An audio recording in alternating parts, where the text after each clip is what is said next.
Amém. Com relação a essa escola de obreiros, algumas pessoas me procuraram e pediram, por isso que nós resolvemos fazer. É mais do que uma escola dominical, tá? É mais do que uma escola dominical. Na verdade, é um verdadeiro curso teológico. Então, quem gostaria de se aprofundar mais no conhecimento da palavra de Deus, é uma boa oportunidade. Se o horário não for conveniente para você, nós vamos fazer um plebiscito para ver qual o horário melhor, ou mais cedo ou mais tarde, mas seria bom se todos que têm esse desejo de se aprofundar na palavra de Deus pudessem aproveitar mesmo, ok? E nós estamos de volta depois de um período aí de uns 10 ou 12 dias de recesso. Aproveitei o recesso da minha esposa e peguei carona também. E precisa, né, de vez em quando, desde o ano passado, na nossa viagem a Israel, que eu não tirava um período assim, já vai fazer um ano, olha só que interessante, né? O tempo passa. E foi bom, nós estivemos ali em contato com a natureza, gostamos da nossa primeira experiência de camping. Tanto é que agora toda viagem só vou querer ficar acampado, não quero mais hotel não, quero ficar acampado, contato direto com a natureza, que é muito bom, uma comunhão assim, tremenda, e nos restaurou, fez muito bem para nós, tá? Recomendo para vocês, tá? Comprei uma barraquinha, põe nas costas, e sai para acampar, quando tiver com muito estresse, muito problema. E eu estava sentindo na hora que devia parar um pouco, quando a gente começa a falar muita coisa sem pensar, quando a gente começa a querer sair das estribeiras, a melhor coisa é dar uma saidinha, refrescar a cabeça e voltar com a energia renovada, amém? Glória a Deus por isso. E também comemorando nossos 34 anos de casamento. Todo ano, quando a gente faz aniversário de casamento, a gente tira um período de viagem, e dessa vez a gente escolheu um lugar bem próximo, para a gente também não se cansar demais viajando e ser um bate-volta, né? Aqui mesmo em Guaratuba, Bertioga, e amamos o lugar, amamos, que pretendemos voltar novamente àquela área de camping. Bom, queridos, mas nós já estivemos aqui na quinta-feira, fizemos questão de estar na abertura da campanha da família, Minha Família no Altar de Deus. Eu acho que ninguém deveria perder essa. Pastor, mas não tenho família. Venha para a campanha, porque o Senhor faz com que o solitário viva em família. Então, ninguém vive sem família, porque você está inserido também na família de Deus, então ninguém está solitário. Venham todos, aqueles que procuram formar uma família, aqueles que têm uma família, venham, porque eu tenho certeza que Deus vai derramar muitas bênçãos nesta campanha da família. Quinta-feira agora, veio um pastor aqui que é maravilhoso. O Weber já se apaixonou por ele, acho que já até foi lá na igreja dele, muito, é humildade em pessoa, vocês vão amar também, tá? Vão amar, é um homem muito humilde, eu tenho certeza que Deus vai usar ele. Então, venham todos na quinta-feira, tá? Vocês vão ver que realmente eu estou falando sério. Êxodo, e Deus tem bênçãos para as famílias, porque família é o projeto de Deus, é a célula máter da sociedade. Tudo gira em torno da família. Se uma sociedade não tiver famílias, a sociedade morre. Então, o mundo sem famílias não é um mundo. Então, família é muito importante, por isso que é muito atacada pelo inimigo, muito mesmo. E hoje, Deus colocou no meu coração uma palavra assim que me tocou, mexeu comigo, e eu tenho certeza que vai falar com a tua vida. Êxodo, capítulo 2. Logo que eu comecei a aprender as primeiras letras do alfabeto, que eu comecei a me interessar pela leitura bíblica, eu lia esse título, eu achava que era Exodo, eu lia Exodo, mas aí minha mãe me corrigia, não é Exodo, é Êxodo, Êxodo quer dizer saída, Então, o livro do Êxodo conta a história da saída do povo de Israel do Egito. Êxodo 2, eu não sei se dá para projetar aí, Camila, tá? Êxodo 2, nós vamos ler dos versículos 1 até o versículo de número 10. E eu vou acompanhar aqui com vocês para ficar bem uniformizada a leitura. Diz assim, olha: ora, um homem da tribo de Levi casou-se com uma mulher da mesma tribo, e ela engravidou e deu à luz um filho, e vendo que era bonito, ela o escondeu por 3 meses. Quando não podia mais escondê-lo, pegou um cesto feito de papiro, e o vedou com betume e piche, colocou nele o menino e deixou o cesto entre os juncos, à margem do Nilo. A irmã do menino permaneceu à distância para ver o que lhe aconteceria. E a filha do faraó desceu ao Nilo para tomar banho. Enquanto isso, as suas servas andavam pela margem do rio. Então ela viu o cesto entre os juncos e mandou a sua criada apanhá-lo. Ao abri-lo, viu um bebê chorando, ficou com pena dele e disse: esse menino é dos hebreus. Então a irmã do menino perguntou à filha do faraó: a senhora quer que eu vá chamar uma mulher dos hebreus para amamentar e criar o menino? Sim, vá chamá-lo. Vá chamá-la, respondeu. A moça foi chamar a mãe do menino. Então a filha do faraó disse à mulher: leve este menino e amamente-o para mim, e eu pagarei você por isso. A mulher levou o menino e o amamentou. Tendo o menino crescido, ela o levou à filha do faraó, que o adotou, e lhe deu o nome de Moisés, dizendo: porque eu o tirei das águas. Até aí, oremos. Senhor nosso Deus, obrigado pela tua palavra, Senhor, que é viva, infalível, eficaz, mais penetrante do que qualquer espada afiada de 2 gumes, penetra até a divisão da nossa alma, espírito, juntas e medulas, e é apta para discernir os pensamentos e atitudes do nosso coração. Somos todos ouvidos para ouvir a tua palavra, Senhor, que certamente nos influenciará nesta noite, trará direção para o nosso viver. Que nada internamente, externamente venha nos atrapalhar ou impedir de ouvir a tua palavra e aplicá-la na nossa vida, Pai.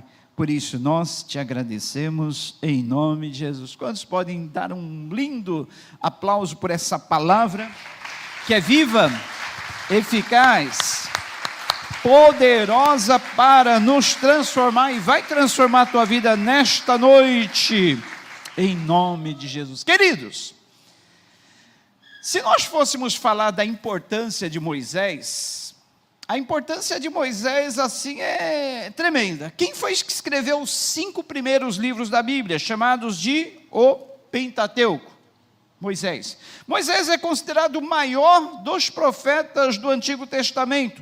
Lá em Atos capítulo 26, quando Paulo faz a sua defesa perante o rei Agripa, ele menciona Moisés. Ele disse assim: mas tenho o contado com a ajuda de Deus até o dia de hoje, e por esse motivo estou aqui, dou testemunho tanto a gente simples como a gente importante. Não estou dizendo nada além do que os profetas e Moisés disseram que haveria de acontecer, que o Cristo haveria de sofrer, e sendo o primeiro a ressuscitar dentre os mortos, proclamaria luz para o seu povo e para os gentios. Olha só, a importância de Moisés. Paulo coloca Moisés entre os profetas do Antigo Testamento, mas não só o coloca entre os profetas do Antigo Testamento, mas o coloca em destaque, dizendo: olha, rei Agripa, eu não tenho dito nada mais além do que os profetas e Moisés disseram. Olha só, Moisés, também considerado o homem mais manso de toda a face da terra, mas até ele perdeu a paciência. O homem mais manso de toda a terra, diante daqueles 2 milhões de hebreus que estavam pressionando porque queriam água, Deus mandou que ele ferisse a rocha uma vez, ele feriu 2, e por isso ele foi impedido de entrar na terra da promessa, só avistou de longe. Porém, se fôssemos falar da importância de Moisés, poderíamos aqui ficar um bom tempo e não esgotaríamos o assunto. Mas hoje o que eu quero direcionar essa mensagem é para o fato de que Deus, Ele sempre vai transformar aquilo que era para a morte, aquilo que era para a escravidão, em vida e libertação. Você entendeu? Deus, Ele sempre transforma aquilo que era para a morte e escravidão, em vida e libertação. Queridos, olha, quando eu estava meditando, pensando nessa palavra aqui, quantas coisas me vieram ao coração, quantas coisas. Primeiro, por que Faraó mandou matar todos os meninos do sexo masculino? Os meninos, todos os meninos que nasceram, todas as crianças do sexo masculino. Ele mandou que as parteiras matassem. Olha, a mesma decisão macabra foi tomada quando Jesus nasceu, lembra? Por quê? Quando Jesus nasceu, Faraó sabia que o Messias estava para vir, e não queria que ele viesse. Quando Moisés nasceu, Faraó estava preocupado com o crescimento do povo hebreu no meio dos egípcios. Lembra que José se tornou o primeiro ministro de Faraó? José morreu, veio outro Faraó que não conhecia José, não conhecia a família de José, e começou a infligir ao povo hebreu duras leis. Começou a encher eles de trabalhos forçados, aumentava a produção, diminuía o racionamento de comida deles, e tratava-os com muita hostilidade. E tinha uma preocupação, o novo faraó do Egito tinha uma preocupação que o povo de Israel crescesse demais ali naquela terra, e viesse a dominar os egípcios. Mas os hebreus não estavam preocupados com dominá-los. Eles estavam se multiplicando, é claro, né? Nasciam filhos, filhas. E aí, então, o faraó tomou a decisão: olha, a partir de hoje, toda criança do sexo masculino que nascer, deve ser morta. Poupem somente as meninas, porque crescendo vão ser esposas dos egípcios. Mas todo menino seja morto. Belo dia, Joquebede sentiu-se grávida. E aí, que drama. A palavra de Deus diz que ela escondeu a gravidez durante todo o período da gestação. E quando o menino nasceu, ainda o escondeu por 3 meses. Queridos, pensa bem. Olha como Deus cuida do seu povo. É fácil esconder uma criança por 3 meses? Criança recém-nascida chora? Chora ou não? Quem aí já foi mãe, pai, sabe que chora, principalmente de madrugada.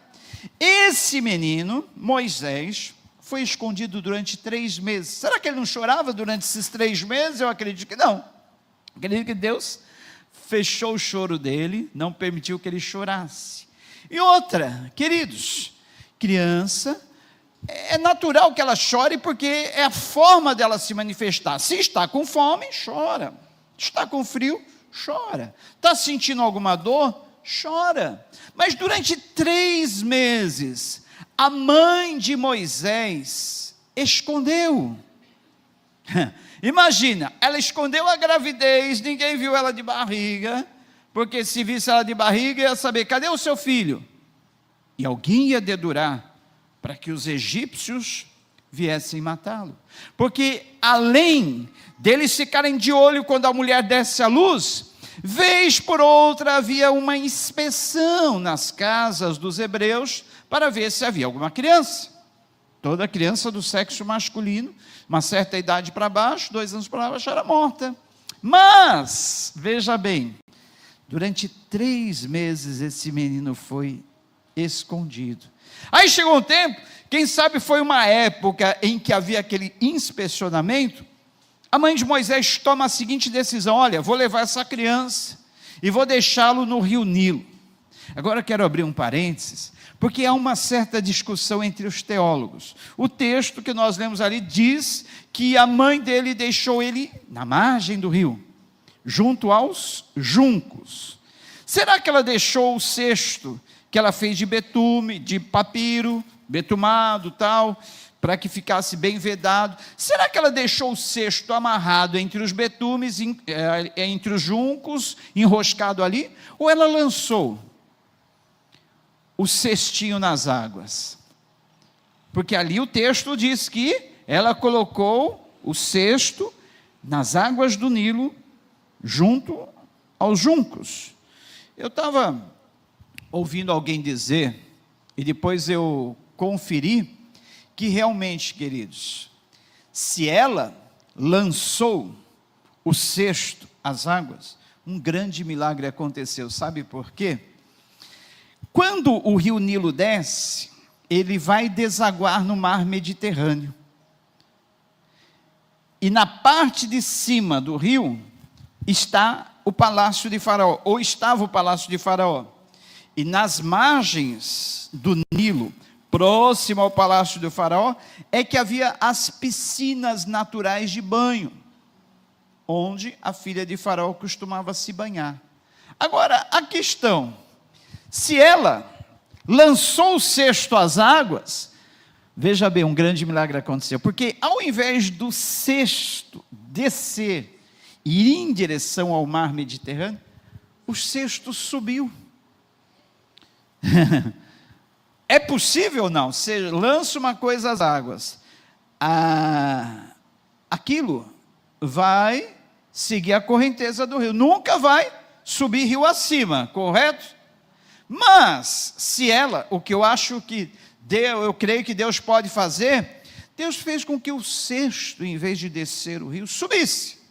E subindo, foi direto para as piscinas naturais, porque o palácio de Faraó estava acima do Nilo, e não abaixo do local onde os hebreus moravam. Vocês sabem que uma terra, a terra de Gósen, foi destinada ao povo hebreu, porque eles eram criadores de gado, tudo. Então Faraó decidiu que eles deveriam ficar ali na terra de Gósen, e a terra de Gósen ficava abaixo do palácio do Faraó, não acima, ficava abaixo. Então um grande milagre aconteceu se o cesto foi lançado às águas. Mas se o cesto foi enroscado entre os juncos, amarrado entre os juncos, outro grande milagre aconteceu. Sabe por quê? Porque era improvável que a filha de Faraó deixasse as piscinas naturais do Nilo, ali em frente ao palácio, e viesse se banhar naquela parte do Nilo onde ficava o povo hebreu. Por que ela resolveu naquele dia se banhar naquela parte? Por isso que eu creio que é mais provável que esse primeiro milagre aconteceu do cesto ter subido o rio acima e não ter ficado enroscado entre os juncos, e a filha de Faraó descer até aquela região para tomar banho ali. Outra coisa, queridos, diz que o rio Nilo é infestado de crocodilos. Se o cesto foi lançado às águas, Deus poupou o menino de ser devorado pelos crocodilos. Se ficou enroscado entre os juncos, da mesma forma, Deus operou um milagre para que esse menino não fosse atacado pelos crocodilos. Sabe que nós entendemos daí, queridos? Que Deus, quando tem um plano na vida de alguém, Ele poupa essa vida. Ele guarda esta vida, Ele preserva essa vida, Ele esconde essa vida. E Deus tem todo cuidado com as famílias. Eu vejo a mãe de Moisés de uma coragem incrível, queridos. Ela pensou assim: bom, se eu deixar esse menino em casa, certamente os guardas de Faraó irão pegá-lo, irão matá-lo. Eu prefiro entregar esse menino a Deus, lançá-lo nas águas entregando-o a Deus, do que entregar para Faraó, que era a representação do mal. Queridos, eu não posso esconder isso de vocês, e todos vocês sabem que o inimigo está de olho na tua família, o inimigo está de olho nos teus filhos, o inimigo quer a vida dos teus filhos, e se você não entregá-los a Deus, certamente o inimigo vai tomar a vida dos seus filhos. Então você escolhe hoje, a quem você quer entregar os seus filhos? Na mão do inimigo, no faraó desse mundo, ou nas mãos de Deus? Se você entregar nas mãos de Deus, pode ficar tranquilo, meu querido, minha querida, que Ele está na melhor mão do mundo. Ele está no lugar de maior segurança do mundo, que é o centro da vontade de Deus, se você entregá-lo a Deus, ou entregá-la, no caso, se for a sua filha, a Deus. Mas se você não quiser entregar ela a Deus, você entregará na mão de quem? Do inimigo, que está de olho para ceifar a vida do seu filho, da sua filha. Ele está de olho para tirar o seu filho, a sua filha, dos caminhos do Senhor. Ele não tem família, por isso ele quer destruir a sua família. Por isso que é importante que ele, desde a mais tenra idade, entregue o seu filho ao Senhor, consagre-o a Deus, dedique-o ao Senhor, deixe ele nas mãos do Senhor, porque o inimigo quer tomar a sua criança, o inimigo quer tomar os seus filhos. Outra coisa, queridos, no meio da adversidade, Deus sempre tem um projeto. Você está passando por alguma adversidade, alguma circunstância contrária na tua vida? Deus tem um projeto no meio disso, sabia? Porque no meio de toda aquela adversidade que o povo hebreu estava passando, escravidão, eles estavam oprimidos na mão de Faraó. Sabe o que é você trabalhar? E chegou um tempo que Faraó disse assim: olha, nós estamos dando o barro, a massa, a palha para esses hebreus fazer tijolos, mas eles estão muito ociosos. A partir de hoje, olha, a carga de serviço vai ser dobrada. Nós não vamos dar tudo pronto não, eles que vão procurar produzir o barro, produzir a massa, procurar palha. Eles vão fazer todo o serviço dobrado. E Faraó ia enchendo eles cada vez mais de serviço, carga dobrada, e diminuía a ração de comida. Eles viviam numa opressão terrível. Mas, no meio daquela perseguição, eles cresciam e cada vez mais. Então, queridos, a adversidade na vida não impede o nosso crescimento, não impede a nossa evolução, não. Pelo contrário, são nas circunstâncias, nas situações mais adversas da nossa vida que nós crescemos, que nós desenvolvemos, que nós atingimos o nosso potencial máximo. Quando estamos sob pressão, quando estamos no meio de adversidade, quando estamos no meio de circunstâncias contrárias, isso é bom. Exemplo disso, a igreja primitiva, nos dias da sua perseguição, ela crescia. Foi só o imperador romano no século IV terminar com a perseguição da igreja, passar a ser aliado da igreja, a igreja diminuiu, a igreja decresceu, e a igreja se enfraqueceu, se corrompendo totalmente. A prova disso, queridos, sabe qual é o país que tem a igreja mais numerosa do mundo? Se eu falar para vocês, talvez alguns já sabem, mas talvez para alguns vai ser uma surpresa. A China. A China é considerada a maior igreja cristã do mundo. E vocês sabem que a China é um país comunista. É um país onde é proibido ser pregado o evangelho, mas eles se reúnem subterraneamente, escondidamente das autoridades. Outra igreja que cresce, e cresce assustadoramente, Coreia. Não a Coreia Livre, tanto a Coreia Livre como a Coreia Comunista. Crescem. Gente, então o povo hebreu ali, exemplo disso, crescia no meio da adversidade, no meio da perseguição.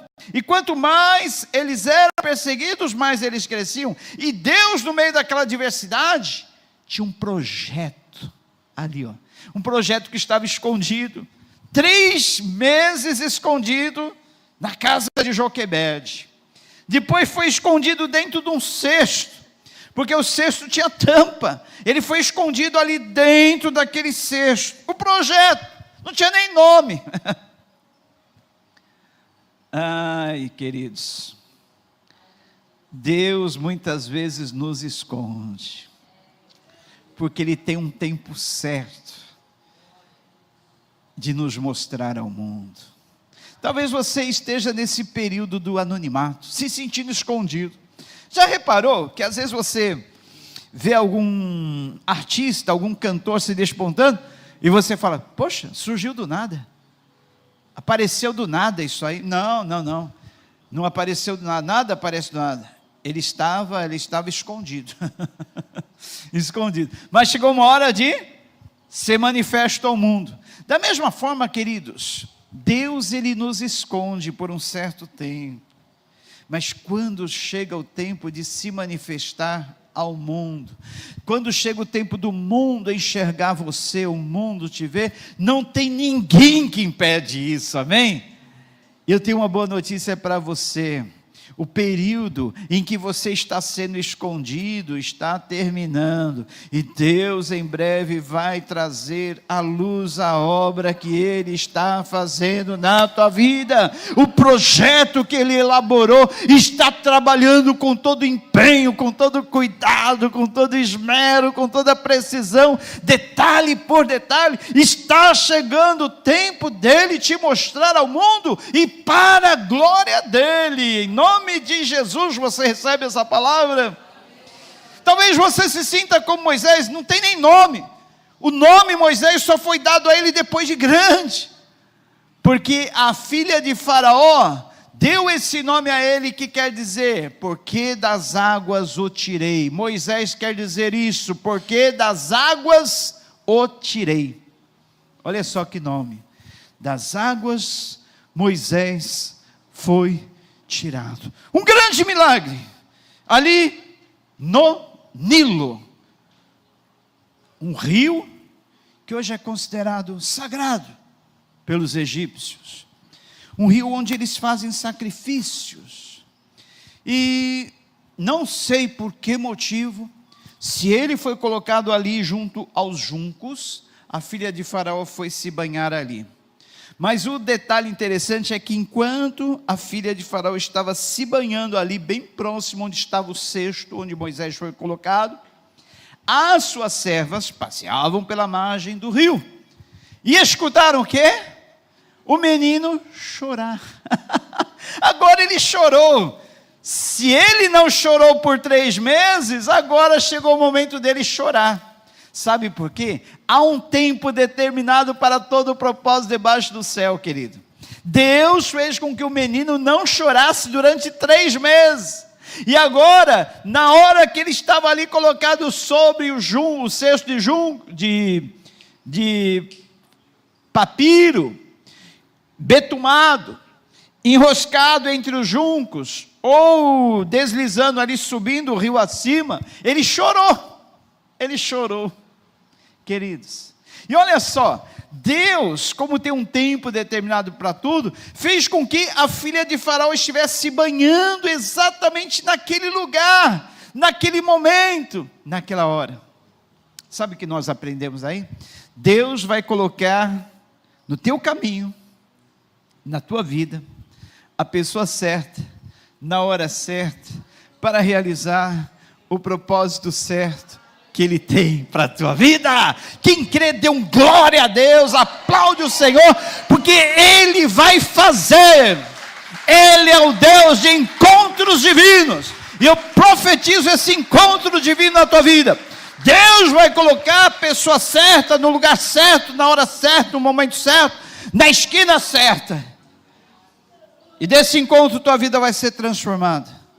Pode ser a tua área sentimental, pode ser a tua área profissional, pode ser alguém que vai dar o impulso na tua carreira, pode ser alguém que vai dar impulso nos seus negócios, pode ser alguém que, enfim, vai trazer bênção para a tua vida, porque quando aquele encontro é planejado por Deus, é bênção total, é bênção na certa. E aquele encontro da filha de Faraó com o bebezinho Moisés, foi um encontro planejado por Deus. Nós chamamos de encontros divinos. Existem encontros na nossa vida que é maldição. Nós não procuramos, Deus não planejou, o inimigo coloca. Mas existem encontros na nossa vida que são encontros divinos, planejados por Deus, estrategicamente planejados, no tempo certo, na hora certa, e vai trazer bênção sobre a tua vida. É esse encontro que Deus tem para você, por esses dias. Aguarde, que esta é uma profecia. Amém?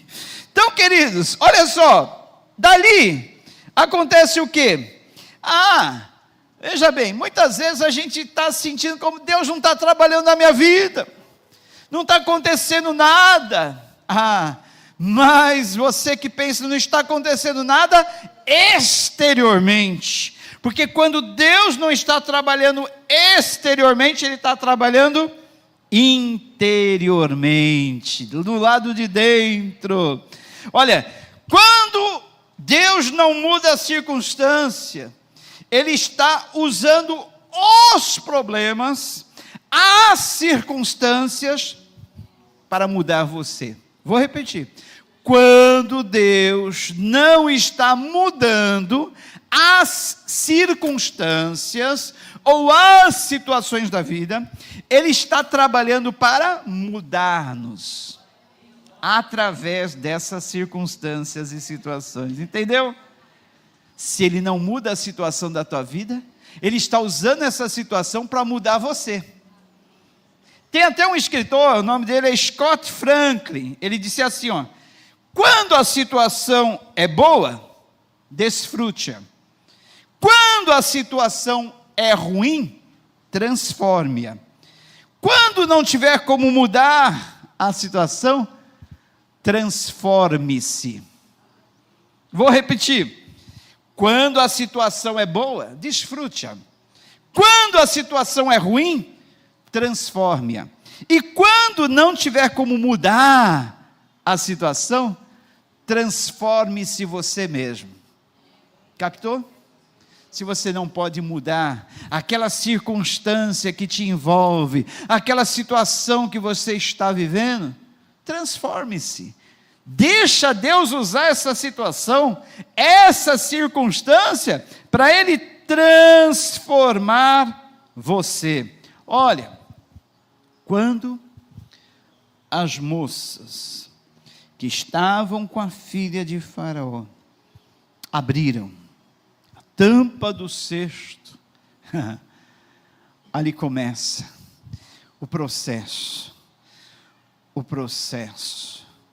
todo o processo que mudou totalmente a vida daquela criança. A filha de Faraó se encantou, que bebê mais lindo, eu sei que o meu pai deu ordem para matar todos os bebês do sexo masculino, mas esse bebê é muito lindo, não vamos matá-lo não, vamos procurar alguém que possa amamentá-lo. Quem estava ali perto? De olho em tudo, acompanhando, desde que a mãe colocou o bebê no cesto de junco, no cesto de papiro junto aos juncos do rio. Quem estava olhando? A própria irmã de Moisés. E aí ela chega perto, ela devia ter uns 12 anos, ela chega perto da filha de Faraó, não é por nada não, mas eu conheço aí uma senhora hebreia, que ela deu luz aí esses dias, tal, e ela tem leite, não quer que eu chame ela? para amamentar esse bebê. Oh, coisa linda, né? Esse Deus é lindo, né? Deus é lindo. Vai chamar. Aí ela foi chamar a própria mãe do bebê. E a filha de Faraó, olha, cuida desse bebê. Cuida bem dele, hein? Como se fosse o teu filho.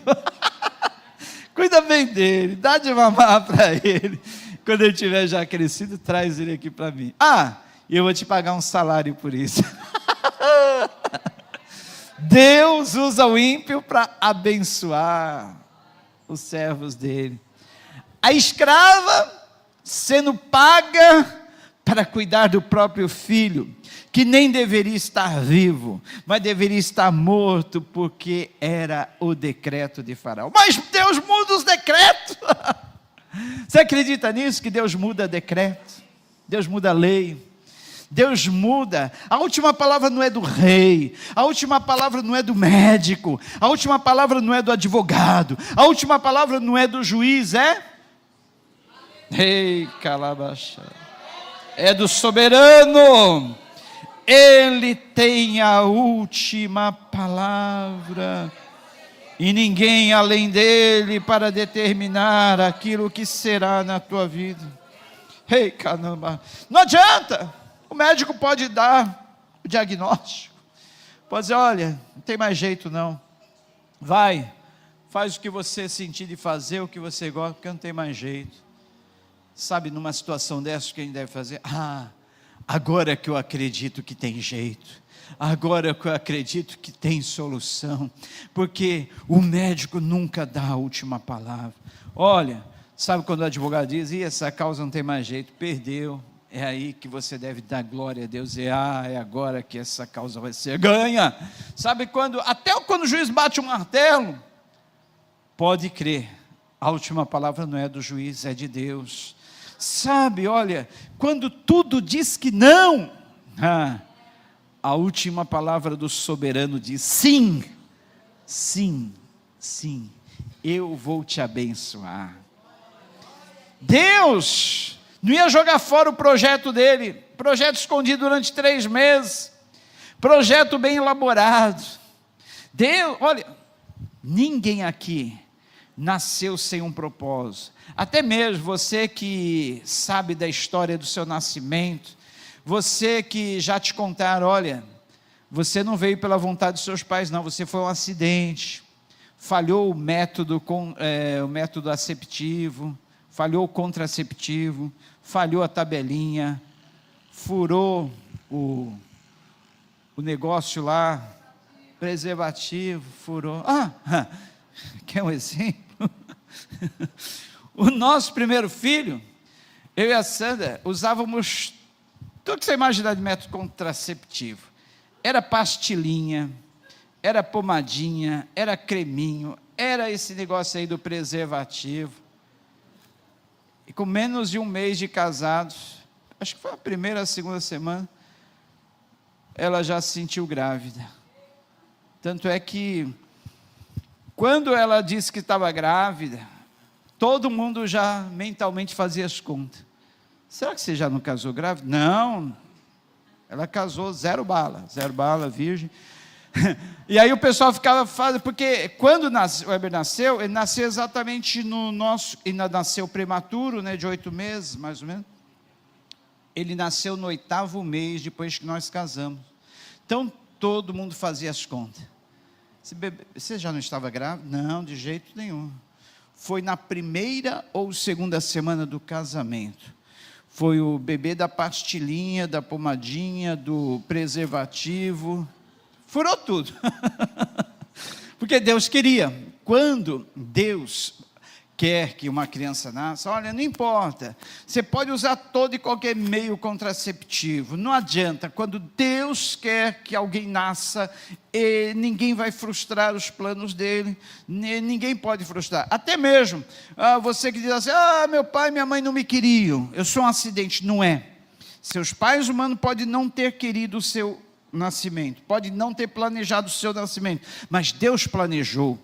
com um propósito muito especial para a sua existência, um propósito que só você pode desempenhar, e ainda que você venha ficar escondido, escondida do mundo, ainda que você venha ficar isolado, isolada, ainda que você venha ser um anônimo, uma anônima, ainda que você venha ser sem nome, um dia o mundo te conhecerá. Como Moisés até hoje é conhecido, como grande profeta, o maior dos profetas do Antigo Testamento, o homem mais manso de toda a terra, o homem que é lembrado por ter libertado 2 milhões de pessoas da escravidão do Egito. Por quê?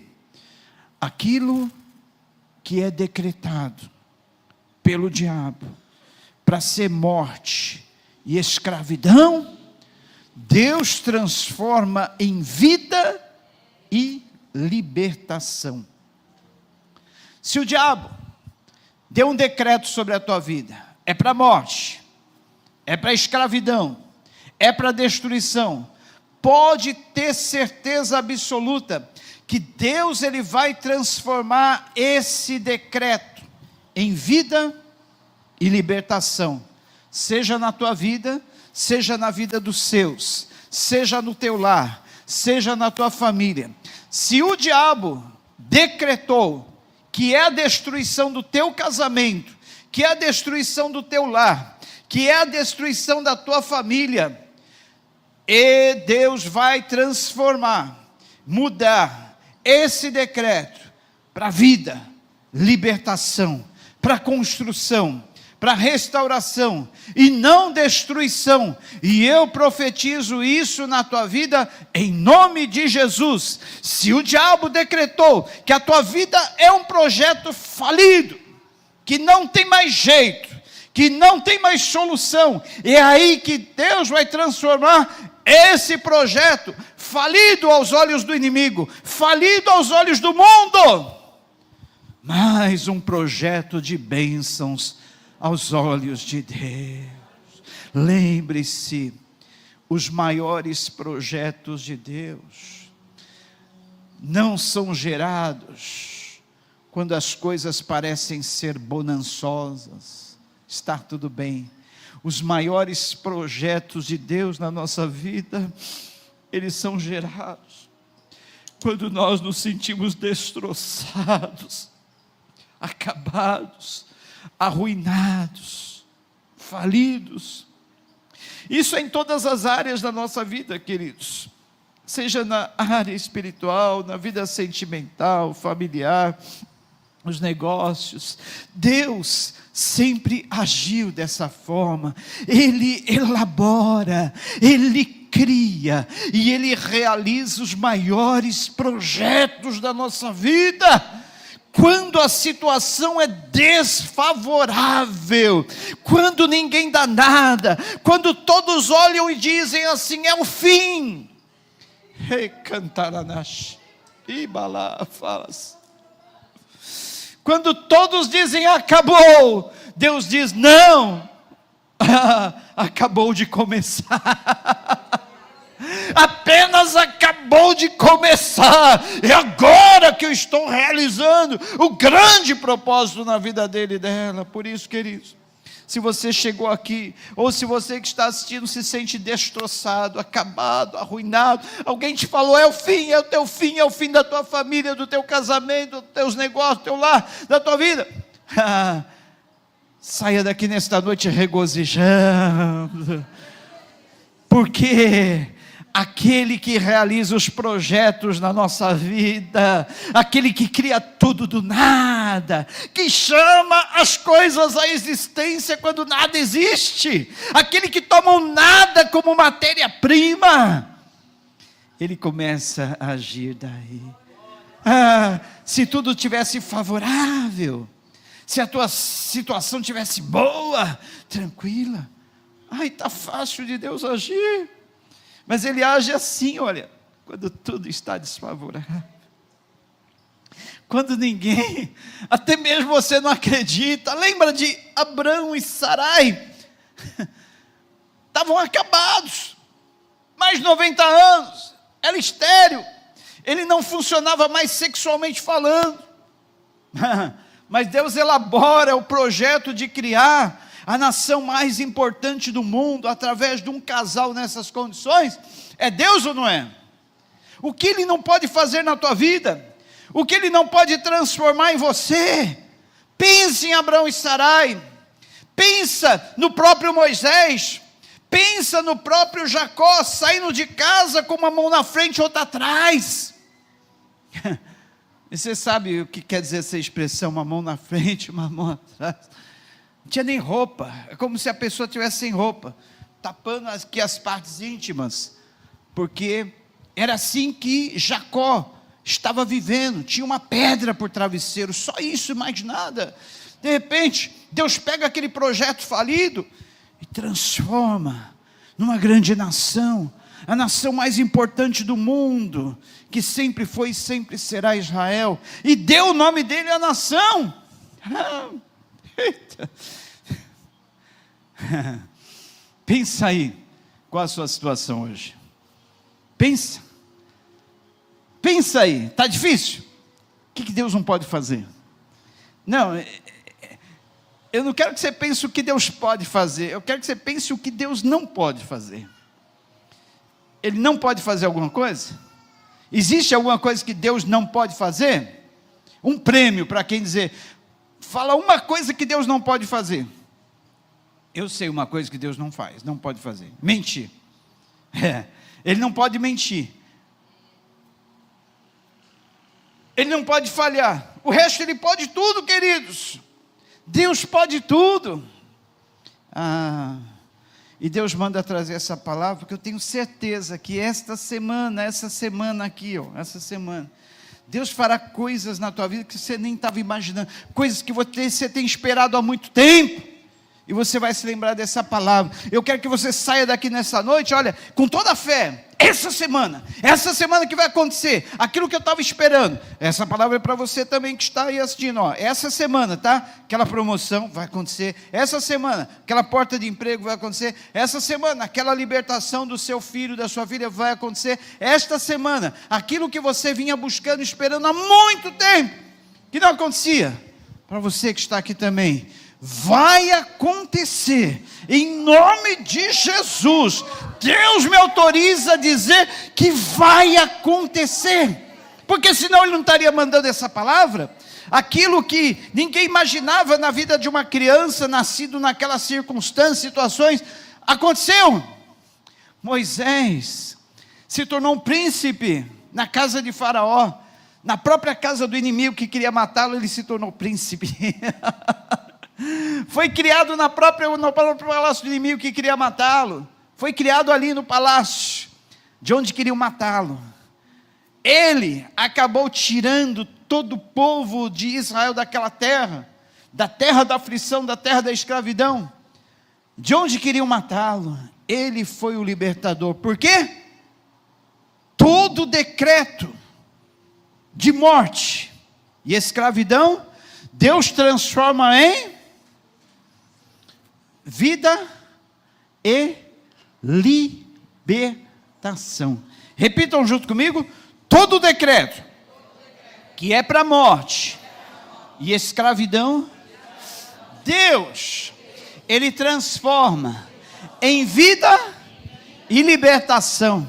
Porque Jesus, Ele morreu para isso na cruz. Ele morreu para nos dar vida, nos deu libertação. Ele não morreu para que a gente tivesse morte, Ele já morreu a nossa morte. Ele não morreu para que a gente fosse escravo, não, Ele morreu para a nossa libertação. Eu quero que você saia daqui nesta noite, consciente disso. O decreto que já estava determinado na tua vida, para a morte e para a escravidão, vai te trazer vida e libertação, porque a última palavra é a última palavra é de quem? Do Senhor. Fiquemos em pé, queridos, ficamos em pé. Olha só, Deus, Ele tem vida vida, vida, vida, vida. Ele deu vida a Moisés, trouxe libertação. Ele deu vida, transformação. E o que Ele vai fazer na tua vida é muito lindo, queridos. Muito lindo, muito lindo. Esse projeto pode estar escondido, pode estar parecendo tudo travado nesse momento, mas está chegando o dia desse projeto vir à luz. Está chegando o dia desse projeto ser mostrado ao mundo. E vai, em nome de Jesus.